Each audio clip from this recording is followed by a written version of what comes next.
এই নির্বাচনের সাথে শুধুমাত্র আমাদের ভাবমূর্তি সম্পৃক্ত নয়, শুধুমাত্র গণতান্ত্রিক উত্তরণই সম্পৃক্ত নয়, এটার সাথে আমাদের বিশ্ব দরবারে আমাদের অবস্থান, আমাদের বার্গেনিং ক্যাপাসিটি, আমাদের দেশে বিনিয়োগ, ব্যবসা বাণিজ্য তথা কর্মসংস্থান সবকিছু এটার সাথে জড়িত।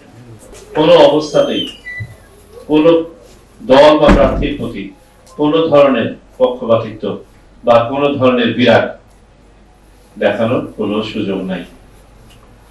এবং আমি স্পষ্ট করে আপনাদের সবাইকে বলতে চাই, গণপ্রজাতন্ত্রী বাংলাদেশ সরকার এবং নির্বাচন কমিশন আপনাদেরকে কারো পক্ষ নিয়ে বা কারো বিপক্ষে গিয়ে কোনো কাজ করার কোনো নির্দেশনা বা কোনো ধরনের ইন্ডিকেশন দিবে না।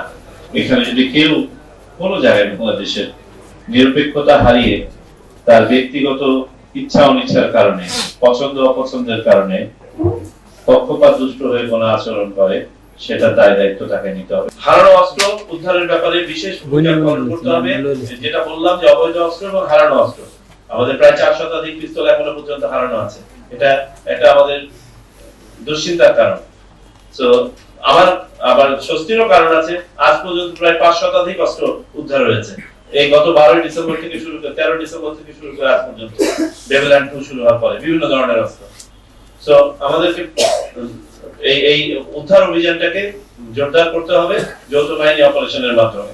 চেক পয়েন্ট অপারেশন করা, এটা র্যান্ডম, এবং প্রচুর পরিমাণে চেক পয়েন্ট অপারেশন করা, যাতে কেউ এক এলাকা থেকে আরেক এলাকাতে গিয়েও যেন নিরাপদ ভাবতে না পারে।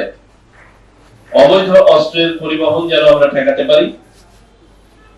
আমাদের এই শত প্রস্তুতির পরেও যদি ডেসপারেট ভাবে কেউ যদি কোনো ঘটনা ঘটায়, সে যেন পালাতে না পারে, এই সাহসই যেন না পায়, সে যেন জানে যে আমি একটা কিছু করলে ধরা পড়বে। এই কারণে আমরা র্যান্ডম চেক পয়েন্ট অপারেশন গুলোর কথা বলেছি। যাদেরকে যে বরাদ্দগুলো দেওয়া হচ্ছে, বিশেষ করে আনসার বাহিনীর জন্য আমরা বলবো, কোন ভুয়া লোক যেন আনসারের ড্রেস পরে দাঁড়াতে না পারে। This has been the main challenge in the previous elections. ও আনসারের কেউই না, ওই স্থানীয় একজন, সে কিছু লোককে ভাড়া করে এনে আনসার হিসেবে দাঁড় করায় দিত না। এটা হচ্ছে না। ডিজি মহোদয় অত্যন্ত সচেতন আছেন, সতর্ক আছেন। বিদেশ থেকে দেশে রেমিটেন্সের টাকা আসে নিরাপদে, তাই আজই আপনার আপনজনকে বলে রাখুন, রেমিটেন্সের টাকা যেন শুধু নগদেই পাঠায়। এটা বড় এলাকা, এখানে আমি জানি না কি অবস্থা। কিছু কিছু জায়গায় এখন সদস্য জোগাড় করতে উনি হিমশিম খেয়ে যাচ্ছেন, কিন্তু তদুপরি কোন ধরনের ব্যত্যয় হবে না এবং তাদের বরাদ্দ যেটা আছে ব্যক্তির কাছে পৌঁছে যাবে।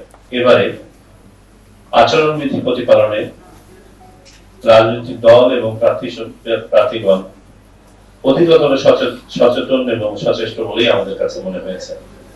এটা হতে পারে তাদের উপলব্ধি জায়গা থেকে তারা করছেন, এই জন্য তাদেরকে অভিনন্দন। আবার এট দ্য সেম টাইম আপনারা যে কাজটা মাঠে করছেন এবং আপনাদের সার্বক্ষণিক উপস্থিতির কারণে, আপনাদের বডি ল্যাঙ্গুয়েজের কারণে সবাই বুঝতে পেরেছে যে এইবারে আচরণবিধি ভঙ্গ করে বা গায়ের জোরে যে নির্বাচন উত্তরানো যাবে না, এটা সবাই বুঝতে পেরেছে। বিধায় তারাও যা করণীয় সঠিক পথেই করার চেষ্টা করছেন। ছোটখাটো যে ঘটনাগুলো ঘটছে এগুলো কাম্য নয়, সেটার জন্য আমাদের বিভিন্ন কমিটিগুলো আছে, মাঠ পর্যায়ে কাজ করছে এবং এগুলো যথাযথভাবে হ্যান্ডেল করছে।